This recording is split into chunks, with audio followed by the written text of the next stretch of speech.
সেই কঠিন সময়ে বাংলাদেশের সাধারণ তৌহিদি তরুণ যুব সমাজ বুকের তাজা রক্তটুকু বাংলার জমিনে বিলিয়ে দিয়ে শহীদি তামান্না নিয়ে এ বাংলাদেশের মানুষকে মুক্তি করেছিল।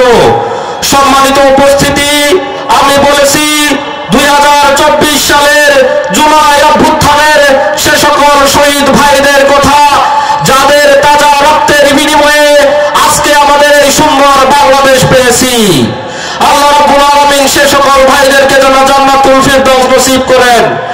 সম্মানিত উপস্থিতি, আজকে আমাদের বক্তব্য, দেশে সরকার এসেছে, আরো সরকার আসবে, আমাদের কোনো আপত্তি নাই।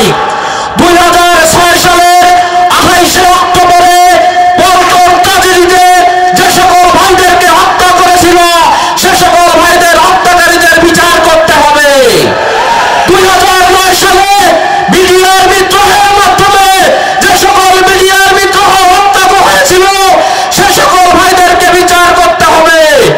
2013 সালে হেফাজতে ইসলামের নেতা কর্মীদেরকে হত্যা করেছিল, সে সকলের বিচার করতে হবে।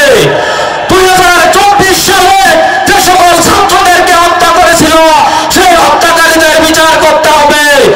আমাদের আন্দোলন আজকে চলবে, আগামী 40 সাল পর্যন্ত চলবে, এই হত্যাকারীদের বিচার না হওয়া পর্যন্ত। আগামীর বাংলাদেশ বৈষম্যহীন বাংলাদেশ, আগামীর বাংলাদেশ ইসলামের বাংলাদেশ, আগামীর বাংলাদেশে বাংলার জমিনে ইসলামী কল্যাণ রাষ্ট্র বাস্তবায়নের জন্য এদেশের তৌহিদি তরুণ যুব সমাজকে এগিয়ে আসতে হবে। এই কথা, এই আহ্বান রেখে আমি আমার কথা শেষ করছি। আসসালামু আলাইকুম ওয়া রাহমাতুল্লাহ। ধন্যবাদ। সভাপতি বাংলাদেশ ইসলামী ছাত্র শিবির পঞ্চগড় জেলা